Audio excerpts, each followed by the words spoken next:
देख रहे हैं बिहार में किसकी बहार। मैं हूं आपके साथ सिरांधा शेखर। दूसरे चरण का आज वोटिंग हो रहा है। मुजफ्फरपुर के नक्सल प्रभावित 3 विधानसभा सीटों पर मतदान खत्म हो चुका है। इन क्षेत्रों में शाम 4 बजे तक ही मतदान का वक्त था। मतदान खत्म होने के बाद पीठासीन अधिकारियों ने ईवीएम को सील कर दिया है और ईवीएम को सील करते हुए ये तस्वीरें भी आपके सामने।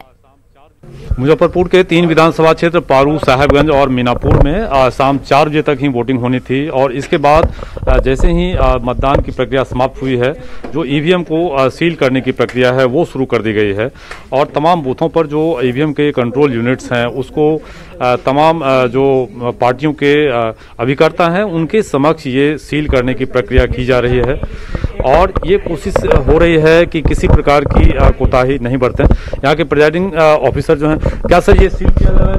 हाँ, फाइनली सील किया जा रहा है। कितना फीसदी वोटिंग हुआ आपके यहाँ? मेरे यहाँ 57 पॉइंट लगभग। तो सील करके आप जाएंगे बद्रगी? जी, बद्रगी जाएंगे। तो जो प्रक्रिया है वो पूरी की जा रही है और सुबह 7 बजे से वोटिंग हुई है और शाम 4 बजते ही जहां वोटर कतार में नहीं है उसके बाद इसी प्रकार जो कंट्रोल यूनिट्स हैं ईवीएम के उन्हें सील किया जा रहा है और वज्रगृह सीधे यहां से कड़ी सुरक्षा व्यवस्था के बीच ले जाया जाएगा। कैमरामैन संजीव के साथ प्रवीण ठाकुर, न्यूज 18। बड़ी खबर आपको दें, आखिरी दौर में पहुंच चुकी है वोटिंग। दूसरे चरण की आखिरी दौर में दूसरे चरण का मतदान पहुंच चुका है। वोटिंग में सिर्फ 1 घंटे का वक्त बाकी है। 3 बजे तक के मतदान प्रतिशत की बात करें तो 44.51% मतदान तमाम जगहों को मिलाकर हुआ है। पटना की अगर बात की जाए, राजधानी में अब तक सबसे कम वोटिंग हुई है। अब तक अगर आपने मतदान नहीं किया है तो घरों से बाहर निकलें। 6 बजे तक का वोटिंग का वक्त जरूर है। 6 बजे तक अगर आप पोलिंग बूथ पर पहुंच जाते हैं तो आपको मतदान करने दिया जाएगा। तो न्यूज 18 आपसे अपील कर रहा है कि आप अपने घरों से बाहर निकलें, लोकतंत्र के इस महापर्व में हिस्सा लें, अपने मताधिकार का इस्तेमाल जरूर करें और नई सरकार के गठन में सहभागिता निभाएं। और लोकतंत्र के इस महापर्व में हर एक शख्स की सहभागिता दिख रही है। लोकतंत्र का ऐसा ही खूबसूरत चेहरा बेनीपुर विधानसभा के बूथ संख्या 36 पर देखने को मिला, जब एक 100 वर्ष की बूढ़ी मां अपने मताधिकार के लिए मतदान केंद्र पर पहुंची। जायजा लिया हमारे सहयोगी विपिन कुमार दास ने। हम अभी बेनीपुर विधानसभा क्षेत्र में हैं और यहाँ पे मतदान जो है चल रहा है और इस मतदान के बीच एक खूबसूरत सा जो देखने को तस्वीर मिला है वो 100 साल से ऊपर एक माता जी हैं जो अपना वोट डालने के लिए आई हुई हैं। ये ठीक से चल नहीं पा रही है। इनके जो रिश्तेदार हैं इनको गोदी में उठा के लाए हैं और इनसे जानना चाहते हैं कि इतना हौसला इनके पास कहाँ से। माता जी, कितना उम्र हुआ आपका? की जान गए बाबू, हम नहीं बुझे छी। हो बाबू, हम नहीं बुझे छी। कभी वोट गिराने आए हैं? हाँ जी, वोट गिरे की करे यह सब जानता हूँ। हमरा बैठा है। क्या वोट गिराने आई हैं? जी सर। कितना उम्र होगा इनका? 100 पार है सर। क्या कहिए आपको कि वोट गिराना है कि आप लेके आए कि अपनी इच्छा से? ये अपनी इच्छा से आइए सर। क्या कि वोट गिराएंगे? हाँ, वोट गिराएंगे। किस चीज़ पर वोट? मतलब विकास के नाम पर वोट? वोट जो है विकास के नाम पर, रोजगार के नाम पर गिरा रहा सर। आप काम करते हैं? जी सर। तो ये एक खूबसूरत सा तस्वीर था जो मतदान जो हो रहा है उसको लेके ऐसे लोगों की तस्वीर सामने आ रही है जो स्वस्थ नहीं है फिर भी मतदान केंद्र पर आके अपना पोल कर रही हैं। तो ये मतदान की एक खूबसूरत सा तस्वीर देखने को मिला है। विपिन कुमार, न्यूज 18 दरभंगा।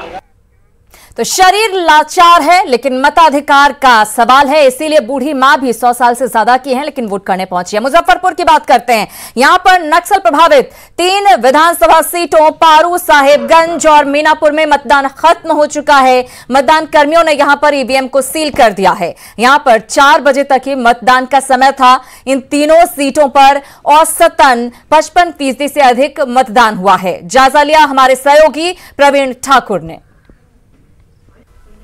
मुजफ्फरपुर के 3 विधानसभा क्षेत्र साहेबगंज, पारू और मीनापुर में जो वोटिंग है वो समाप्त हो गई है। शाम 4 बजे तक ही इन इलाकों में वोटिंग होनी थी, क्योंकि अरसे से इलाका नक्सल प्रभाव क्षेत्र में शामिल रहा है और इस वजह से ये 4 बजे शाम तक ही यहाँ वोटिंग होनी थी। और देखिए अब जो मतदान कर्मी हैं पूरी तरह अपने सामानों को पैक कर रहे हैं। ईवीएम को सील किया जा रहा है और जो वोटिंग हुई है इन इलाकों में बम्पर वोटिंग हुई है।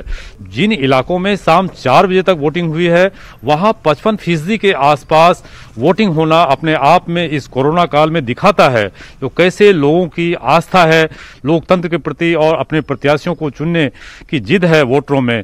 साफ तौर पर आप देखिए, ये मैं अभी पारू विधानसभा क्षेत्र के बूथ संख्या 227 पर हूं और यहां पर जो मतदान है वो समाप्त हो गया है और खुद इस बूथ पर ही जो 57% वोटिंग हुई है, यानी 55% से अधिक वोटिंग हो जाना इस कोरोना काल में, इसकी उम्मीद कम से कम लोगों ने नहीं की थी। औसतन हम लोगों ने देखा है कि 61% तक वोटिंग 2010 और 15 में हुआ है। ऐसे में नक्सल प्रभाव वाले इन इलाकों में 55% से अधिक वोटिंग होना दर्शाता है लोगों की आस्था है लोकतंत्र में और अपने प्रत्याशियों को चुनने में अब भी जो वोटर हैं वो रुचि दिखा रहे हैं। कैमरामैन संजीव के साथ प्रवीण ठाकुर, न्यूज़ 18 पारू, मुजफ्फरपुर। उधर दानापुर विधानसभा क्षेत्र में डीपीएस बेली रोड स्थित बूथ पर एक 85 वर्षीय वरिष्ठ नागरिक अजय सिंह ने वोट किया। मतदान केंद्र पर उन्होंने अपना अनुभव साझा करते हुए कहा कि पहले की तुलना में अब की परिस्थितियों में काफी बदलाव आ गया है। वो कई चुनावों में निर्वाचन पदाधिकारी की भूमिका में भी रहे। चुनाव आयोग ने मतदान केंद्रों और चुनावों में काफी कुछ सुविधाएं मुहैया कराई हैं। उनसे बात की हमारे सहयोगी दिवाकर तिवारी ने। देख सकते हैं मतदान केंद्रों पर ये तस्वीरें उत्साह पैदा करती है। जब सीनियर सिटीजन 85 साल से ऊपर के उम्र के जब सीनियर सिटीजन मतदान केंद्रों पर पहुंचते हैं तो कहीं न कहीं ये तस्वीरें उत्साह पैदा करती है और लोकतंत्र में जो आस्था है उसको मजबूत करती है। युवाओं के लिए भी एक सीख है कि जब सीनियर सिटीजन जब यहाँ पहुंचते हैं। जी आप मैंने ड्यूटी की जो आप कर रहे हैं, मैं खुद ही इंचार्ज सब कलकत्ते में जी। नहीं तो सर्किल है हमारे बाद आपके बाद और कोई आते जाते रहेगा। कई आपने विधानसभा चुनाव लोकसभा चुनाव में मताधिकार का प्रयोग किया। आपने कहा कि खुद आपने मतदान कराया है और आप उस दायित्व को भी आपने देखा है, तो कितना बदलाव आया है?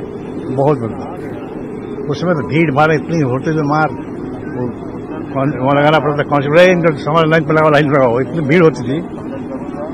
तो बहुत कुछ आराम से हो रहा है। आप किस भूमिका में थे जब मतदान होता था? मैं IUFS नहीं जानता, इंडियन ऑर्डिनेंस प्रैक्टिस सर्विस में था। मैं Indian ordinance practice service allied है तो वही था, वैसे रिटायर किया। इस बार जब चुनाव हो रहा है तो कोरोना के साए में हो रहा है, कोविड के प्रोटोकॉल अपनाए जा रहे हैं। आपको लगता है बड़ा अच्छा अप्रिशिएशन है गवर्नमेंट को या आप लोगों को, बहुत अच्छा अरेंजमेंट है। जो संभव आदमी नहीं सोच पा रहा था कैसे करेंगे, तो बहुत बढ़िया बने। तमाम अड़चनों के बावजूद जो है उम्मीदें कायम है। उम्मीद है कि सब दुनिया चलती है ऐसे ही, घूम ठीक हो जाएगा। लेकिन आप अपील करेंगे जो यूथ बाहर नहीं निकले हैं, जो लोग घरों से बाहर नहीं निकले हैं, वो बाहर निकले और वोट करें? बाहर निकले, उसमें तो हिम्मत चाहिए ना, उसमें घबराने की क्या बात है। जो होगा होगा। जो यूथ हुए हैं, जो लड़के हैं, उनको संभल के लेके निकलना चाहिए, नहीं तो कौन करेगा।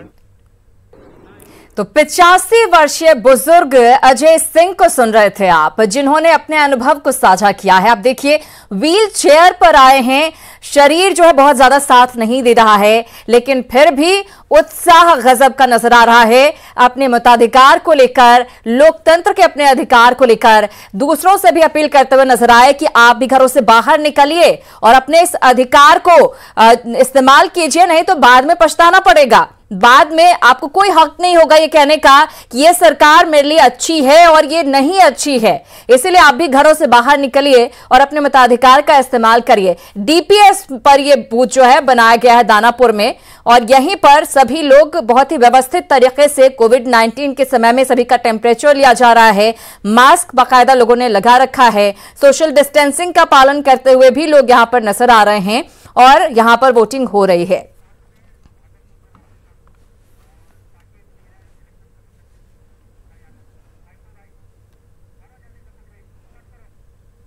और हमारे तमाम सहयोगी अलग अलग जगहों से हमारे साथ जुड़ गए हैं, अलग अलग जगहों पर लगातार मौजूद हैं। मतदान किस तरीके से चल रहा है वो देख रहे हैं। पटना के कंकड़बाग से संवाददाता आनंद अमृतराज लाइव जुड़े हैं, पटना के बांकीपुर से संवाददाता संजय कुमार जुड़े हैं, तो पटना के कालीदास रंगाले से संवाददाता नैन्सी, वहीं पटना निर्वाचन आयोग से साकेत कुमार, वहीं हमारे साथ राहुल ठाकुर भी भागलपुर से जुड़े हुए हैं। सबसे अभी की स्थिति जानने की कोशिश करेंगे और सबसे पहले हम रुख कर लेते हैं कंकड़बाग में मौजूद है आनंद अमृतराज। आनंद, आपसे जानना चाहूंगी, हमने देखा कि नक्सल प्रभावित इलाके हैं मुजफ्फरपुर के, बावजूद इसके 57% के आसपास 4 बजे तक जो है वो वोटिंग हो चुकी है, लेकिन बहुत निराश करने वाला आंकड़ा पटना से, राजधानी से सामने आ रहा है, जहां के युवा बहुत ज्यादा एक्टिव रहते हैं सोशल मीडिया पर भी, तमाम जगहों पर भी। इसके बावजूद 3 बजे तक का जो आंकड़ा आया वो निराश करने वाला है, 39% वोटिंग। आखिर ऐसा क्यों? देखिए सुरेंद्र, यही सवाल का जवाब तमाम पॉलिटिकल पार्टी भी खोजने की कोशिश कर रही होगी कि भाई आखिर पटना जैसे शहर में जो शहरी इलाका है वहाँ पे मतदाता कम क्यों निकले हैं। और अमूमन ऐसा माना जाता है कि शहरी इलाकों में मतदाता बढ़ चढ़ कर भाग लेते हैं। देखिए, हम आपको कंकड़बाग के बूथ की तस्वीर दिखा रहे हैं। देखिए, अभी भी कुछ लोग पहुँचे हैं, वोट डालने पहुँचे हैं, वोट डालकर निकल भी रहे। हम इन्हीं से जानते हैं सीधा कि भाई इतनी देर से क्यों पहुँचे। मैम, 1 मिनट, वोट डाल दिया आपने? तो इतनी देर से क्यों पहुँचे? असल में मेरी बेटी का वहाँ एड्रेस शेखपुरा में दिया हुआ था, स्कूलिंग वहीं से हुआ है तो उसका वहाँ आ गया। अच्छा, एक बात बताइए, आपके घर में तमाम लोगों ने वोट डाल दिया? हाँ, तमाम लोगों ने। और अगल बगल पड़ोसी लोग वहाँ के तो डाल दिए हैं, लेकिन यहाँ का अभी पता नहीं है। अच्छा, यहाँ पता नहीं। ठीक, आप निकल जाइए। तो देखिए, हम आपको तस्वीर दिखा रहे हैं सुरेंद्र और बताने की कोशिश कर। आपने वोट डाल दिया? आइए, इधर आ जाइए। आपने भी अभी वोट डाला? नहीं, हमारा हो गया। अच्छा सर, एक बात बताइए, ऐसा माना जाता है कि इधर देखिएगा कि शहरी इलाकों के वोटर बहुत एक्टिव रहते हैं, बढ़ चढ़ कर वोटिंग करते हैं। सब पटना में वोटिंग प्रतिशत बहुत कम है, क्या वजह लगता है? काफी वोटिंग है। नहीं, सिर्फ इस बूथ की बात करें, ओवरऑल बात कर रहे हैं। ओवरऑल काफी वोटिंग है। अभी जो जानकारी आ रही है कि 39% ही वोटिंग हुआ है पटना में। तो उसके बारे में आइडिया नहीं है। अच्छा, शहरी इलाकों में इस बार वोट कम होने का वजह आपको क्या लगता है? तो काफी संख्या में वोट पड़ रहा है, हम लोग तो जहाँ पर दे रहे हैं वहाँ तो काफी।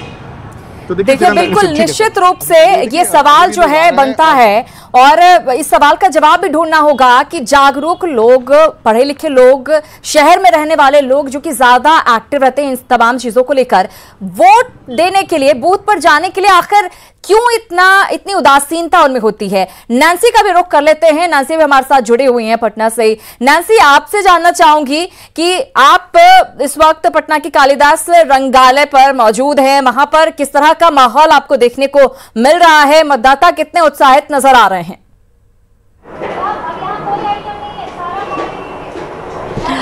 बिल्कुल, आप देखेंगे कि इस वक्त मैं कालीदास रंगालय में हूँ। अंतिम के कुछ घंटे बचे हुए हैं मतदान केंद्र में, धीरे धीरे लोग आ रहे हैं क्योंकि जितने भी मतदाता थे वो सुबह ही आके जा चुके हैं। तो 1-2 की संख्या में धीरे धीरे करके अब कुछ लोग मतदान केंद्रों में, जैसे कि आप देख भी रहे होंगे कि पीछे कैसे लोग आ रहे हैं। और इस बूथ की अगर बात करूँ, क्योंकि सुबह से मैं चुनाव के अलग अलग रंग हम लोग सब मिल करके आपको दिखा रहे हैं, तो ये जो कालीदास रंगालय है इसको पिंक बूथ का नाम दिया गया है। पिंक बूथ इसलिए क्योंकि यहाँ पे सारी महिलाएं और साथ में ट्रांस इस बूथ में मिलकर के एक साथ काम कर रही हैं। साथ में जो सबसे खास बात यह है कि बिहार विधानसभा चुनाव में पहली बार किसी ट्रांस को माइक्रो ऑब्जर्वर के रूप में तैनात किया गया है। मेरे साथ मोनिका दास मौजूद है जो कि ट्रांस है और इनको माइक्रो ऑब्जर्वर का जो पद है इनको दिया गया है, जिनके लिए 2 आपके पास मतदान केंद्र 2114 और 115। पहले तो ये बताइए कि एज अ माइक्रो ऑब्जर्वर आप मेरा पहली बार ट्रांस को ये बिहार विधानसभा चुनाव में मौका मिला है, कैसा लग रहा है आपको? 1 सेंटेंस में कहूँ तो स्पीचलेस, क्योंकि अभी तक बिहार में ऐसा कुछ हमने नहीं देखा था। ये प्रथम बार, पहली बार हो रहा है। And special thanks to Election Commission for giving me such responsibility in elections. तो थैंक्स अ लॉट। और दूसरी चीज़ है कि ये जिम्मेदारी बखूबी हमने निभाया और ये एक पिंक बूथ है जिसमें फीमेल्स और ट्रांस वुमेन्स ही फ्रॉम बॉटम टू टॉप सभी अपना योगदान दे रही हैं। तो इस बूथ को हम एक एग्जाम्पल के रूप में ले सकते हैं, जिसे महिला सशक्तिकरण मेंस की वुमेन एम्पावरमेंट के तौर पे भी हम लोग ले सकते हैं, जहाँ पे वुमेन एंड ट्रांस वुमेन साथ मिल करके एक साथ मिल करके मतदान कराने से लेकर के रिपोर्टिंग तैयारी और माइक्रो ऑब्जर्विंग सारे चीज सारी फीमेल्स एंड ट्रांस वुमेन कर रही हैं। बिल्कुल, निश्चित रूप से नैन्सी, ये बदलाव की तस्वीर है, ये बहुत ही खूबसूरत तस्वीर लोकतंत्र में कही जा सकती है जब एक तबके को उसका हक मिल रहा है, उसको एक नई पहचान मिल रही है। हम लोग कर लेते हैं साकेत का, जो कि चुनाव आयोग में इस वक्त मौजूद हैं। साकेत, आपसे जानना चाहूंगी, क्या वोटिंग परसेंटेज नए कुछ सामने आ रहे हैं? वहां पर किस तरीके से नजर रखी जा रही है? अभी चुनावों में लास्ट का 45 मिनट, अभी देखिए 7:15 होने वाले हैं और 45 मिनट बचा हुआ है। कोशिश यही होगी कि ज्यादा से ज्यादा लोग बूथों पर पहुंचे और अपने मताधिकार का इस्तेमाल करें। देखिए, बिल्कुल सिरांदा, जो वोटिंग परसेंटेज है वो कहीं ना कहीं, खास करके पटना का जो वोटिंग परसेंटेज है वो कहीं ना कहीं निराश कर रहा है, क्योंकि माना जा रहा था कि जो शहरी वोटर्स हैं उनमें जागरूकता ज़्यादा होती है, वो ज़्यादा से ज़्यादा बूथों पर आते हैं। लेकिन आप देखिए किस तरह से वोटिंग परसेंटेज पटना का सबसे कम देखा जा रहा है, तो ये कहीं ना कहीं चुनाव आयोग के लिए भी चिंता का विषय है। अभी हमारा मुख्य निर्वाचन पदाधिकारी जो है उनसे बात हो रही थी, तो उन्होंने कहा कि ये कहीं ना कहीं निराश करने वाला है कि पटना के जो वोटर्स हैं वो घर से नहीं निकल रहे हैं, बूथों पर तक नहीं पहुँच रहे हैं। तो एक इसके साकेत, वजह क्या है? वजह समझ नहीं आ रही है। उनके पास तमाम सहूलियतें हैं, हमने देखा कि नियम कायदों का ज्यादा पालन इन जगहों पर हो रहा है। अभी डीपीएस की तस्वीर देख रहे थे या फिर कई और जगहों की तस्वीरें जो पटना की सामने आई है, व्यवस्थाएं बहुत दुरुस्त है, और उसके बावजूद आखिर लोग क्यों नहीं निकल रहे घरों से बाहर? देखिए, बिल्कुल यही सवाल है, क्योंकि कोरोना को लेकर ही बताया जा रहा है। इसके पीछे की जो मेन वजह है वो कोरोना ही है। एक बार हम फिर यहाँ पर बात कर लेंगे, जो तमाम जो पदाधिकारी हैं वो बैठे हुए हैं सिरांदा। आप देखिए तमाम अधिकारी यहाँ पर सुबह से हैं और एक एक पल इन लोगों की नज़र है चुनाव पर। वोटिंग जिस तरह से चल रही है उसे ये लोग देख रहे हैं। एक बार हम बात भी कर लेते हैं कि आखिर जो वोटिंग परसेंटेज है वो क्यों नहीं बढ़ रहा है। एक बार पहले तो हम बात करते हैं सर सुरक्षा व्यवस्था की। अगर आज बात करें तो काफ़ी शांतिपूर्ण रहा मतदान, अब मात्र 45 मिनट का समय बच रहा है। जी हाँ, बिल्कुल सही बात है कि आज का जो मतदान था बड़ा लंबा मतदान था। लंबा मतदान इस तरह से कि जो है 94 विधानसभा क्षेत्रों में था, लेकिन काफ़ी शांतिपूर्ण ढंग से संपन्न हुआ। किसी भी प्रकार की कहीं पर भी कोई व्यवधान नहीं हुआ, ना कोई अप्रिय घटना हुई, ना कहीं से किसी प्रकार की कोई शिकायत आई है। तो उस प्रकार से देखा जाए तो बिहार के मतदाताओं ने आमतौर पर जो है एक जागरूक मतदाता का रूप परिचय दिया बिहार की जनता ने, तो उसके लिए वो सभी बधाई के पात्र हैं। लेकिन शहरी इलाके में खास करके पटना में हम देख रहे हैं काफ़ी कम वोटिंग परसेंटेज रहा, सब जगहों से कम परसेंटेज रहा। क्यों इस तरह से? पटना के वोटर, चूँकि माना जाता है कि शहरी वोटर ज़्यादा जागरूक होते हैं, ज़्यादा आगे इनिशिएट करते हैं वो, लेकिन आज क्यों, क्या ऐसी वजह रही? अपेक्षा तो यही रहती है कि जो साक्षर हैं, जो इंटेलेक्चुअल्स हैं, वे बढ़ चढ़ करके इसमें हिस्सा लेंगे। लेकिन जो अभी के वोटिंग परसेंटेजेस दिखाई दे रहे हैं उससे जो आप बात कह रहे हैं उसी की आशंका लग रही है। इसके कारणों पर देखना पड़ेगा, विचार करना पड़ेगा। बिल्कुल, कारणों को समझना होगा और उसको लेकर आगे विचार करने की भी बहुत जरूरत है। साकेत, चलिए बांकीपुर का रुख कर लेते हैं, वहां पर लगातार संजय मौजूद हैं। संजय, आपसे मैं जानना चाहूंगी कि क्या स्थिति इस वक्त बांकीपुर के इस बूथ पर आप देख रहे हैं? यहाँ का मुकाबला बहुत ही दिलचस्प है, क्योंकि नितिन नवीन यहाँ पर हैं, सिटिंग विधायक, और उनके जो कॉम्पिटिटर्स हैं नए चेहरे, दो नए चेहरे, पुष्पम प्रिया सामने हैं और लव सिन्हा से उनका मुकाबला है। कैसी टक्कर यहां पर होगी? वोटर्स जो हैं कितनी बड़ी तादाद में निकले हैं और किस तरह से उनका उत्साह देखने को मिल रहा है यहां पर? देखिए सेना, परसेंटेज ऑफ वोटिंग की आप बात कर रही थी कि परसेंटेज ऑफ वोटिंग पटना में कम हुआ है, और वाकई में खासकर रूरल एरियाज में मेरी जो फाइंडिंग्स रही है, रूरल एरियाज में काफी संख्या में जो वोटर्स है वो टर्न अप हुए हैं। शहरी क्षेत्र में मतदाताओं की संख्या जरूर कम देखने को मिली है। एक वोटर हैं, अभी सीनियर सिटीजन हैं ये, और अभी पहुंचे हैं। इनको एडमिनिस्ट्रेशन की तरफ से देखिए इनको यहाँ पर सर्टिफिकेट भी दिया गया है। लेकिन सवाल यही है, 5 बजे के बाद आप पहुंचे अंकल, ऐसी क्या व्यवस्था थी या कुछ अधिक काम पड़ गया था? नहीं, वीकनेस मालूम हो रहा था हमको और कुछ तबीयत हमारी ठीक नहीं थी, तो उसके वजह से हम। क्या तबीयत कभी कोरोना से पीड़ित थे क्या? हाँ, जुलाई महीने में हुआ था जी। तो 3 वीक तक बेड रेस्ट में थे। उसके बाद जब ठीक हुए तो वीकनेस बहुत ज़्यादा है। तो आने को लेकर कुछ असमंजस की स्थिति थी कि जाना है या नहीं जाना है? हाँ, हमने सोचा था कि शाम तक देखेंगे। शाम तक देखने की बात। हाँ, शाम तक देखेंगे तो फिर चले आए बगल में। कितना एज है आपका? 75। क्या नाम हुआ? अनिल रतन जायसवाल। अनिल जी बता रहे हैं कि 75 इयर्स ओल्ड है और एक असमंजसता की स्थिति इसलिए थी कि ये कोरोना से इफेक्टेड थे। देखिए अभी भी पटना जो है कोरोना से पूरी तरह मुक्त नहीं हुआ है। संक्रमण के रोज मामले आ रहे हैं, सैकड़ों मामले आ रहे हैं, 300 से 400 के बीच में ये मामले आ रहे हैं जी। और ये कारण है कि ऐसे कई ऐसे लोग होंगे जो सीनियर सिटीजन होंगे, आने में थोड़ी व्यवस्था रही होगी। एक और इनके यहाँ पर वोटर है। आप देर से पहुंची, आप क्यों देर से आई? मैं अपने पिताजी को लेके आई। मैं सुबह में अपना दे के गई हूँ। अच्छा। तो मैं देख ली कि हाँ डिस्टेंसिंग, सोशल डिस्टेंसिंग है, सही व्यवस्था है, तब मैं बाबूजी को लेके आई। यहाँ की जो व्यवस्था है इससे आप सेटिस्फाइड हैं? जी, बहुत अच्छी व्यवस्था है। घर के सारे फैमिली मेंबर्स ने अपना वोट कास्ट कर दिया? हाँ, सुबह 7 बजे से करते करते करते अभी लास्ट पिताजी को लेके। तो बिल्कुल संजय, तो कहीं ना कहीं ये लग रहा है कि लोगों को शायद मन में संशय था व्यवस्था को लेकर, लेकिन जो लोग पहुंचे हैं वो देख रहे हैं कि हाँ भाई यहाँ पर जो व्यवस्था है वो बहुत अच्छी है, वहां पर कोई भी दिक्कत नहीं है, चाहे वो बुजुर्ग हो या फिर कोई भी यहां पर आए वोटिंग करने के लिए, कोई किसी तरह की दिक्कत नहीं है, कोरोना का कोई खतरा नहीं है, क्योंकि तमाम जो चीजें हैं उसका पालन यहां पर किया जा रहा है। हमारे सहयोगी रजनीश भी हमारे साथ जुड़े हुए हैं, उनसे जानेंगे क्या स्थिति है जहां पर वो मौजूद है। रजनीश, आपसे जानना चाहूंगी कहां पर इस वक्त आप मौजूद हैं और वहां की क्या स्थिति आपको लग रही है? आखिरी का लगभग आधा घंटा या 40 मिनट बचा हुआ है वोटिंग में और जो लोग पहुंच जाएंगे 6 बजे तक वो वोट डाल सकेंगे।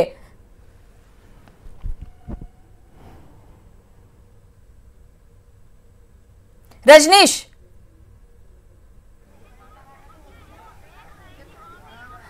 रजनीश के पास हम जाएंगे, लेकिन फिलहाल भागलपुर का रुख कर लेते हैं जहां पर गोपालपुर से हमारे सहयोगी राहुल ठाकुर जुड़ गए हमारे साथ। राहुल ठाकुर, आपसे जानना चाहूंगी भागलपुर में क्या माहौल है मतदान को लेकर? कितने जागरूक मतदाता यहां पर नजर आ रहे हैं और कितनी बड़ी तादाद में घरों से बाहर निकले? और जहां पर इस वक्त आप मौजूद हैं, क्या अभी भी भीड़ नजर आ रही है या फिर इक्के दुक्के मतदाता आपको दिख रहे हैं?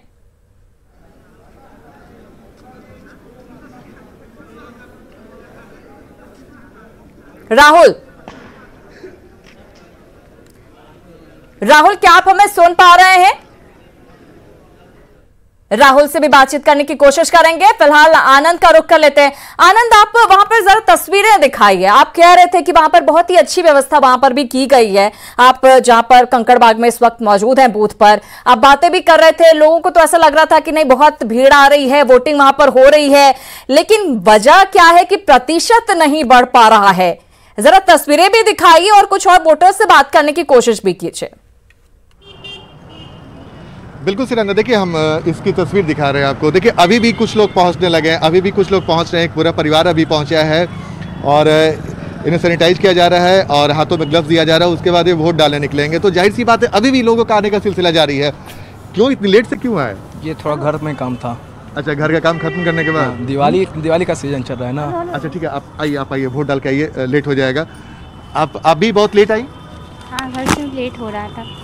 और घर में सब लोग डाल दिया वोट के? अभी बचा हुआ लोग? नहीं बचा, नहीं हो गया। क्या आंटी बहुत लेट आई? घर में दिवाली के लिए काम न है, इसीलिए न आया है। अच्छा, आप उनका तबीयत खराब था? अच्छा, आपका तबीयत खराब था, उसके बाद भी आप आए? हाँ, तबीयत बहुत बढ़िया। ये महत्वपूर्ण है। देखिए आपका नाम क्या हुआ? कुसुम देवी। देखिए कुसुम देवी ने बहुत बड़ा मैसेज देने की कोशिश की है। इनकी तबीयत खराब है फिर भी ये पहुंची हैं बूथ पर।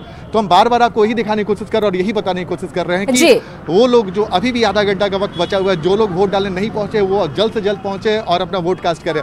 देखिए हम ये बड़ी अच्छी तस्वीर लग रही है आनंद, जो आप कैमरा पर्सन हमारे दिखा रहे हैं। यहाँ पर जो कतार लगी हुई है वोटिंग के लिए, लोग इंतजार करते हुए नजर आ रहे हैं। इस वक्त तक कम ही जगहों पर ऐसा देखने को मिला है। अगर पहले और दूसरे फेज की हम बात करें, ये बहुत अच्छी तस्वीर लग रही है। यानी कि लगातार जो जागरूकता फैलाने की कोशिश की जा रही है, आप तमाम रिपोर्टर्स फील्ड पर हैं, वो भी लगातार अपील कर रहे हैं, उसका भी असर देखने को मिल रहा है। बिल्कुल, देखिए सिरिंदा, और मैं आपको बता दूं, आज सुबह में जैसे ही 7 बजा, उसके बाद गवर्नर फागू चौहान पहुंचे बूथ पे और उन्होंने वोट कास्ट किया। उस समय भी उन्होंने अपील किया था लोगों से कि आप जल्द से जल्द घर से बाहर निकले और वोटिंग करें। उसके कुछ देर के बाद सुशील मोदी ने भी 7 सवा 7 बजे के आसपास कर लिया। एक 9 बजे के आसपास मुख्यमंत्री ने भी वोट कर लिया। यानी कि जितने वीआईपी लोग थे वो सुबह में उठकर यही मैसेज देने की कोशिश कर रहे थे कि भाई जल्द से जल्द आप घर से बाहर निकलिए और वोटिंग कीजिए। तो देखिए 5 साल में एक बार मौका मिलता है जब आपको वोट करने का मौका मिलता है और अपनी सरकार चुनने का मौका मिलता है, अपने मताधिकार का इस्तेमाल करने का मौका मिलता है। ये मौका मिलता है कि आप बाद में अफसोस ना करें, तो इसका इस्तेमाल जरूर करें। आप सभी हमारे साथ बने रहें। हम वापस लौटेंगे तो फिर तस्वीरें दिखाएंगे कि क्या तस्वीरें बूथों पर नजर आ रही हैं। हमारे साथ पटना के कंकड़बाग से संवाददाता आनंद अमृतराज जुड़े हुए हैं, बांकीपुर से संजय, पटना के कालिदास रंगाली से नैन्सी, पटना निर्वाचन आयोग से साकेत, पटना के बख्तियारपुर से शैलेंद्र, भागलपुर के गोपालपुर से राहुल ठाकुर, प्रवीण ठाकुर मुजफ्फरपुर के पानापुर से, तो इसके अलावा समस्तीपुर से रजनीश भी हमारे साथ जुड़े हुए हैं। ये तमाम चेहरे आपको टीवी स्क्रीन पर दिख रहे हैं, लगातार सुबह से अपडेट पहुंचा रहे हैं, फील्ड पर मौजूद हैं। आगे भी हम आपको अपडेट देते रहेंगे। फौरन लौट रहे हैं, कहीं मत जाइएगा।